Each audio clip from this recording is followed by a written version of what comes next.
Hello, welcome back. I'm still working my way through some Oscar movies of the past. If you've watched my couple other reviews so far, you've noticed that what I'm trying to do also is hit all of the services and pick something from a service that qualifies as an Oscar movie that I haven't seen, is the goal. When I was on MGM Plus and I was looking through the films, I saw a lot of films that were Oscar nominees and didn't have audio description. But then I saw Vanilla Sky, and I've only ever actually seen the film once and I hated it. And I kept thinking as I was going through, I was like, maybe I should watch Vanilla Sky again and just see whether or not. And it opened up an interesting conversation because Vanilla Sky is one of those films that kind of snuck in. You're like, Vanilla Sky is an Oscar nominee? I know, it surprised me too. It's nominated for Best Original Song.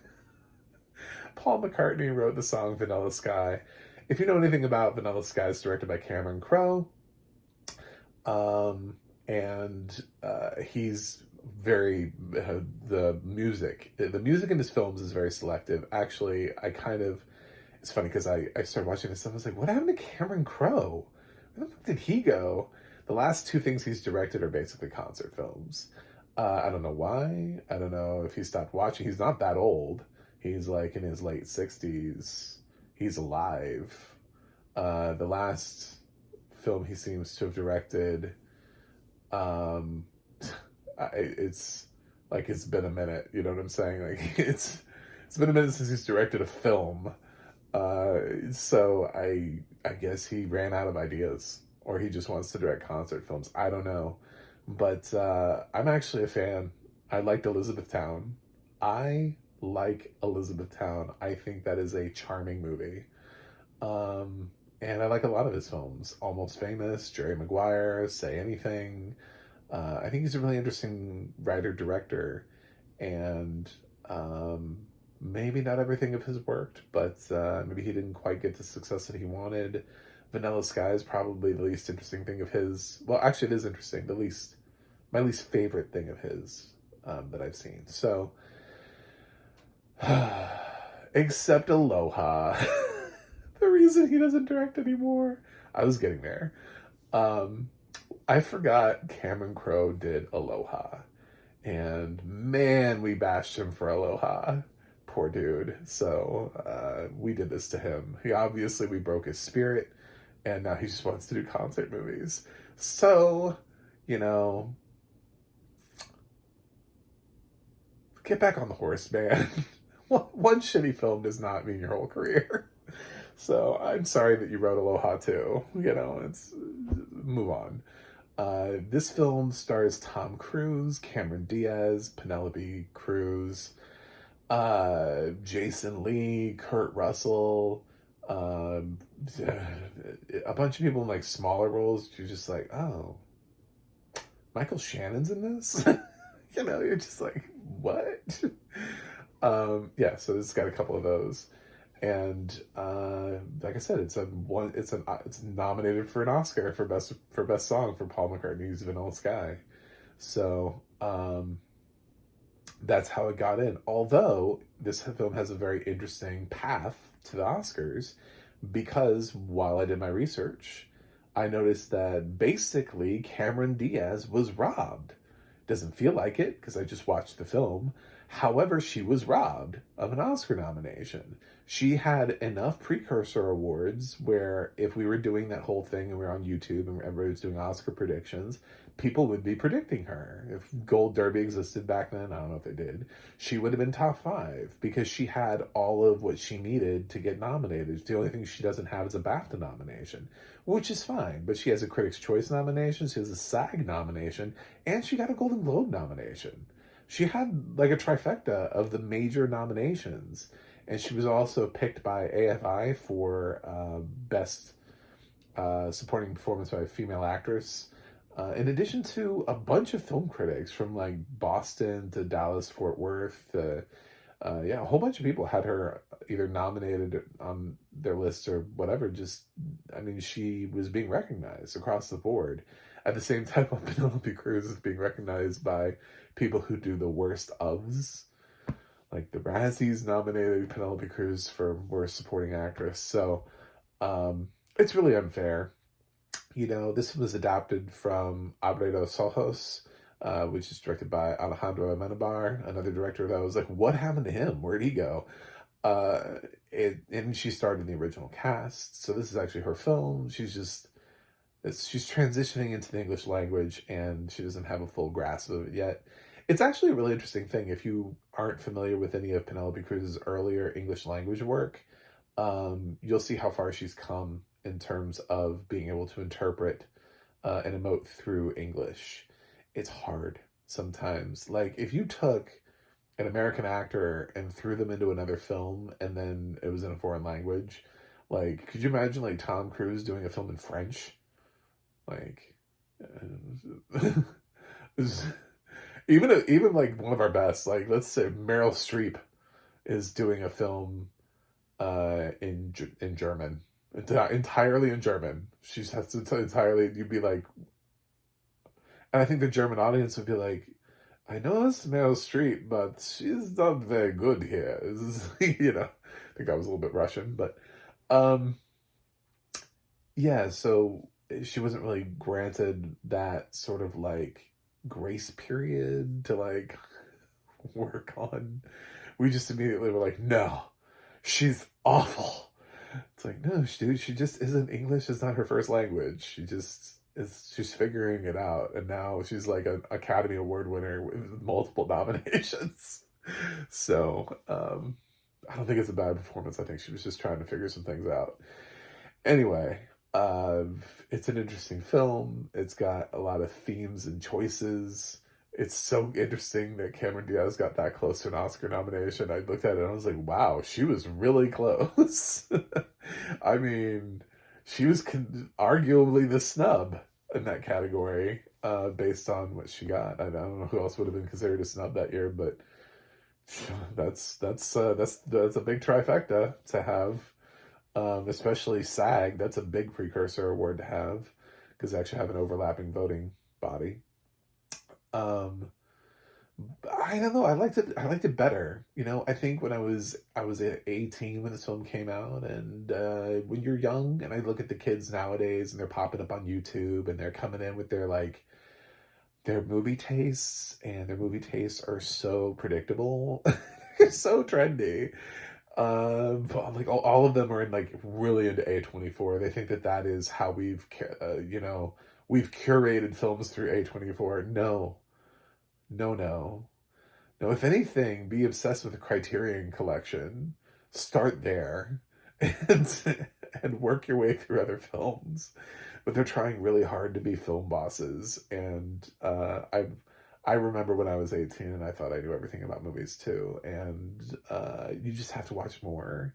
It's one of those things where you have to watch more and more, and you have to challenge yourself to watch films outside of what you would normally watch and enjoy genres you would not normally watch either. You can't just watch one thing and then judge films based on that. You know, I know people love to be like, I just watch horror movies. Okay, but occasionally I'm sure you don't. So when you have no context for the films that are outside of that genre, um, what happens? You know, when you follow a filmmaker, maybe like Guillermo del Toro into Pinocchio, for example, well, that wasn't really a horror movie. Had How many other animated films have you seen? How many other stop motion animation films have you seen? Do you have any way to compare? So, yeah, it's broadening your horizons. It's not just limiting yourself. And I just don't think I was in the right place for Vanilla Sky because I've had a much lower opinion of this film. I don't have a high opinion of this film now.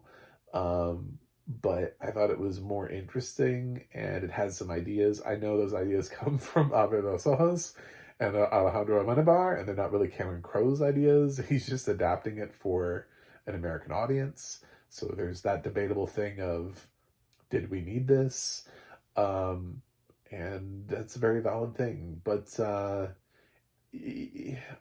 guess he's stronger when he gets to write and make his own material. You know, Jerry Maguire is a perfect example of that. That didn't come from another country. He just made Jerry Maguire. So, um, the audio description here is pretty certain it's Jedediah Barton. I did wait all the way until the end, and there's no recollection. It is human, though. It's very noticeably a recognizable voice. Pretty certain it's Jedediah Barton. My spidey senses are tingling. I'm gonna lean on Jedediah for this one. Although sometimes it's when I've guessed Jedediah, it's been Darren Polish, so there's a possibility. Um, but I thought he did a good job of describing, since Tom Cruise has to deal with this like sort of like disfigurement, sort of wearing mask thing that he does throughout like the whole film. There's a lot of focus that's put on what does he look like, what is his appearance at the time, how is he presenting himself in the scene. There's a lot of like really trippy sort of. It's a very actually hard movie to describe. I'm glad it does have audio description because the movie really wouldn't make any sense without it. Um, a lot of trippy sort of like, what am I seeing? Is this real? Is this reality?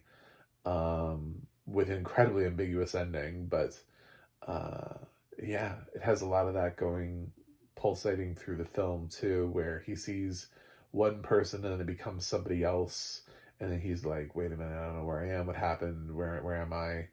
A lot of that happens throughout the whole film too. So uh, yeah, it's a beast of a film. I wish I knew which company did this and who the writers were, because they did a great script. I mean, if it is Jedediah, his voice is great. It's nice to know because it's like, oh my God, it's a human. It's, thank God, hallelujah. Especially on a film from 2001 that really wasn't received very well. This film has a pretty low Metacritic score. It's like 40 something. Um, IMDb audiences have been a little bit kind to it, and it's like it's like 6.7, something like that. So it was, but this is not a film that critics loved. I don't think this is a film that we're necessarily beating down the door. I don't think that many people are going to be like, "Oh my God, what is he saying about Vanilla Sky?" You got to hear his profound thoughts on it. My profound thoughts on it are, it's interesting when you take somebody like Tom Cruise, who's a matinee idol, box office superstar, and then you put him in a role where the whole thing is about his own hubris and he's just intrinsically devoted to his physical appearance, and what does he look like, and how can you fix me, and I don't care. In one scene he's like, do jazz, just make things, just work on my face, anything, I gotta get back out there.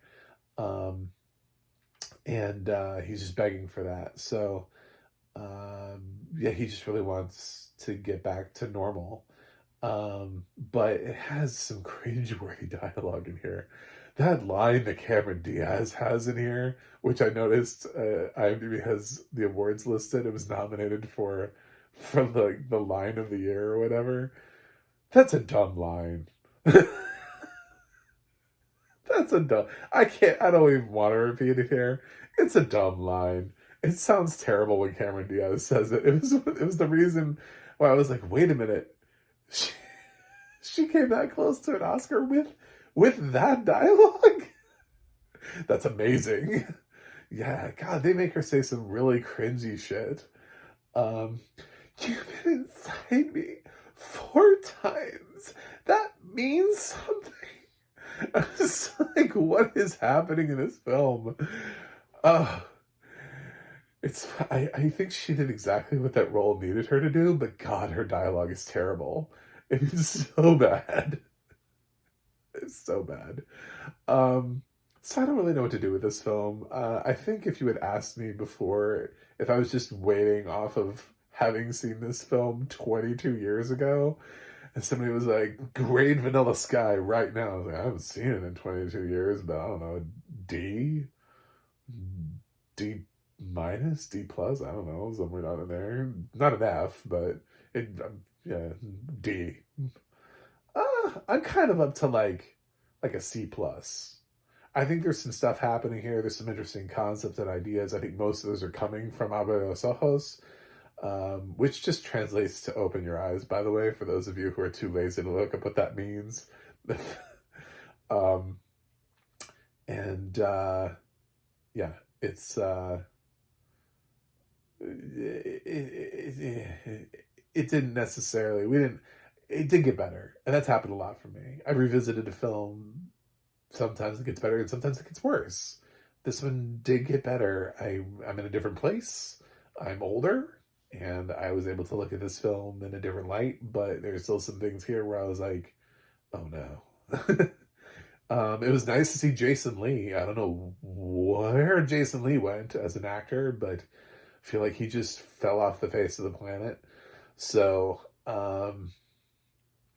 yeah, I can't really fully recommend Vanilla Sky, but I can say that it's maybe not as bad as I thought. So, I'm gonna give Vanilla Sky a C plus. Like I said, it does have audio description on MGM Plus because MGM Plus does have very limited audio description. Especially, what you have to do is you have to have it as an add-on Prime Video because it is an Amazon channel. Oddly enough, they haven't bothered to make the app accessible, which is actually the same problem I had with Freevee. Freevee, I can't. I've weird thing is I've gotten audio description on Freevee before, but now I can't seem to get it. It's like they stopped putting audio description onto Freevee stuff because I can't seem to find anything with audio description anymore on Freevee. So things that are supposed to have audio description don't have it on the individual app. Like, why do you have an individual app then? Why are you gatekeeping audio description? It's so bizarre. Anyway, click that subscribe button so I can continue to talk about audio description in front of the largest audience possible. I'm a blind film critic, so that's interesting. And you can go to my website, MacTheMovieGuy.com. You can go to X, Threads, or Instagram and follow me at Mac the Movie Guy. You can go to the audio description project, adp.acb.org. It'll let you know what has audio description and where you can watch it. And you can go to the adna.org. That's the adna.org. It'll let you know who's narrating your favorite film and television series. That's it for me today. I will watch something else and see you guys on the other side.